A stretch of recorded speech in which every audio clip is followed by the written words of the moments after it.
లేవియాకాండము 26వ అధ్యాయము.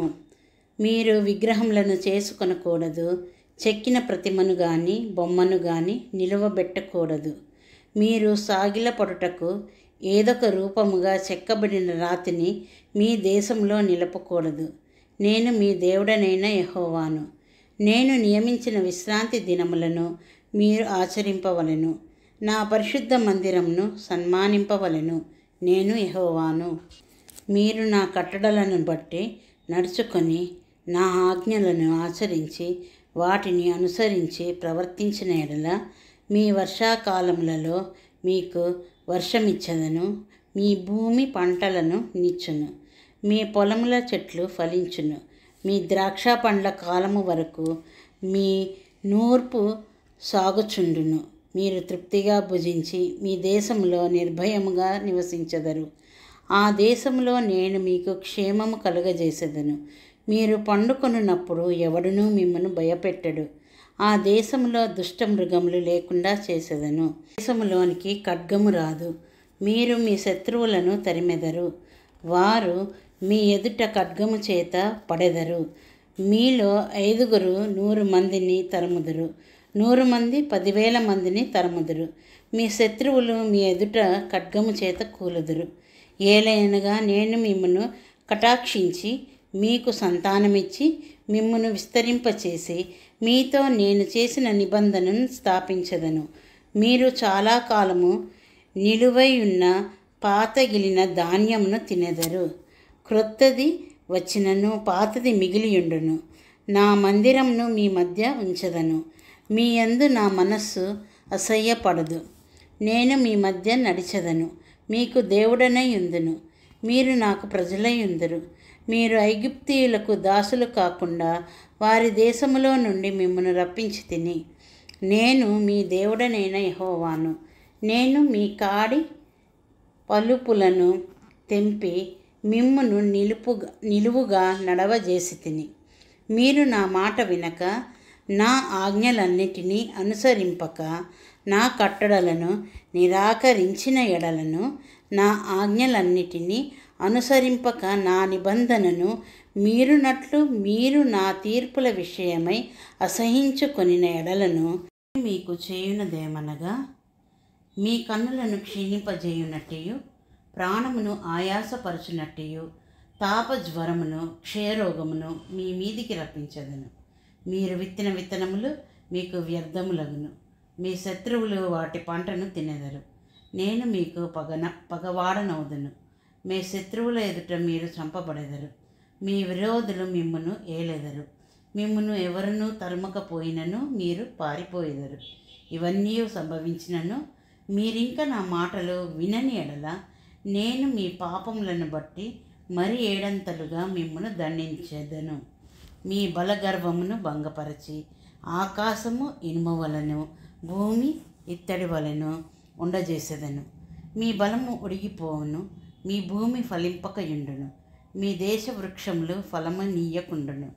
మీరు నా మాట విననొల్లక నాకు విరోధముగా నడిచిన ఎడల నేను మీ పాపములను బట్టి మరి 7 అంతలుగా మిమ్మను బాధించదను. మీ మధ్యకు అడవి మృగములను రప్పించదను. అవి మిమ్మును సంతానరహితులుగా చేసి మీ పశువులను హరించి మిమ్మును కొద్ది మందిగా చేయును. మీ మార్గములు పాడైపోవును. శిక్షల మూలముగా మీరు నా ఎదుట గుణపడక నాకు విరోధంగా నడిచిన ఎడల నేను కూడా మీకు విరోధంగా నడిచెదను. మీ పాపములను బట్టి ఇక 7 అంతలుగా మిమ్మను దండించదను. మీ మీదికి ఖడ్గమును రప్పించదను. అది నా నిబంధన విషయమై ప్రతిదండన చేయును. మీరు మీ పట్టణములలో కూడి ఉండగా మీ మధ్యకు తెగులును రప్పించదను. మీరు శత్రువుల చేతికి అప్పగింపబడదరు. నేను మీ ఆహారమును అనగా మీ ప్రాణాధారమును తీసివేసిన తరువాత 10 మంది స్త్రీలు ఒక్క పొయ్యిలోనే మీకు ఆహారము వండి తూనిక చప్పున మీ ఆహారమును మీకు మరలా ఇచ్చెదరు. మీరు తినెదరు గాని తృప్తి పొందరు. నేను ఈలాగు చేసిన తర్వాత మీరు నా మాట వినక నాకు విరోధంగా నడిచిన ఎడల నేను కోపపడి మీకు విరోధంగా నడిచెదను. నేనే మీ పాపములను బట్టి ఏడంతలుగా మిమ్మును దండించదను. మీరు మీ కుమారుల మాంసమును తినెదరు, మీ కుమార్తెల మాంసమును తినెదరు. నేను మీ ఉన్నత స్థలములను పాడు చేసేదను, మీ విగ్రహములను పడగొట్టెదను. మీ బొమ్మల పీనుగుల మీద మీ పీనుగులను పడవేయించెదను. నా మనస్సు మీ యందు అసహ్యపడును. నేను మీ పట్టణములను పాడు చేసేదను, మీ పరిశుద్ధ స్థలములను పాడు చేసేదను. మీ సువాసన గల వాటి సువాసనను ఆగ్రహింపను. నేనే మీ దేశమును పాడు చేసిన తరువాత దానిలో కాపురముండు మీ శత్రువులు దాన్ని చూసి ఆశ్చర్యపడెదరు. జనములలోనికి మిమ్మను చెదరగొట్టి మీ వెంట కత్తి దూసెదను. మీ దేశము పాడైపోవును, మీ పట్టణములు పాడుపడును. మీరు మీ శత్రువుల దేశంలో ఉండగా మీ దేశము పాడైయున్న దినములన్నీ అది తన విశ్రాంతి కాలములను అనుభవించును. అది పాడయుండు దినములన్నీ అది విశ్రమించును. మీరు దానిలో నివసించినప్పుడు అది విశ్రాంతి కాలములో పొందకపోయిన విశ్రాంతిని అది పాడయుండు దినములలో అనుభవించును. మీలో మిగిలిన వారు తమ శత్రువుల దేశములలో ఉండగా వారి హృదయములలో అధైర్యము పుట్టించదను. కొట్టుకొని పోవచున్న ఆకు చప్పుడు వారిని తరుమును. ఖడ్గము ఎదుట నుండి పారిపోవునట్లు వారు ఆ చప్పుడు విని పారిపోయెదరు. తరుమువాడు లేకయే పడెదరు. తరుమువాడు లేకయే వారు ఖడ్గమును చూచినట్టుగా ఒకని మీద నొకడు పడెదరు. మీ శత్రువుల ఎదుట మీరు నిలువలేకపోయెదరు. మీరు జనముగా నుండక నశించెదరు. మీ శత్రువుల దేశము మిమ్మును తినివేయును. మీలో మిగిలిన వారు మీ శత్రువుల దేశములలో తమ దోషములను బట్టి క్షీణించిపోయెదరు. మరియు వారు తమ మీదికి వచ్చిన తమ తండ్రుల దోషములను బట్టి క్షీణించిపోయెదరు. వారు నాకు విరోధముగా చేసిన తిరుగుబాటును, తమ దోషమును, తమ తండ్రుల దోషమును ఒప్పుకొని తాము నాకు విరోధముగా నడిచితిమనియు నేను తమకు విరోధముగా నడిచితిననియు తమ శత్రువుల దేశములోనికి తమ్మును రప్పించితిననియు ఒప్పుకొని నేరల, అనగా లోబడని తమ హృదయములు లొంగి తాము చేసిన దోషమునకు ప్రతిదండనను అనుభవించితిమని ఒప్పుకొని నేడల, నేను యాకోబుతో చేసిన నా నిబంధనను జ్ఞాపకము చేసుకొందును. నేను ఇస్సాకుతో చేసిన నా నిబంధనను, నేను అబ్రహాముతో చేసిన నా నిబంధనను జ్ఞాపకము చేసుకొందును.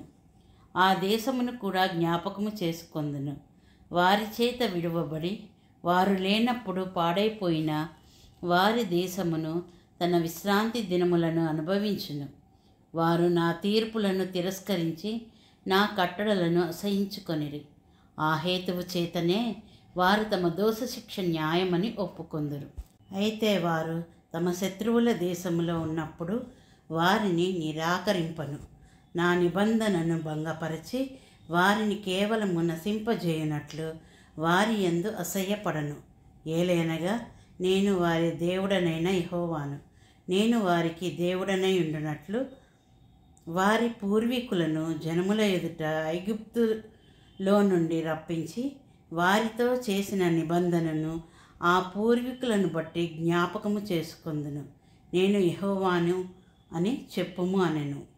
యెహోవా మోషే ద్వారా సీనాయి కొండ మీద తనకును ఇశ్రాయేలీయులకును మధ్య నియమించిన కట్టడలను, తీర్పులను, ఆజ్ఞలను ఇవే. ఆమెన్.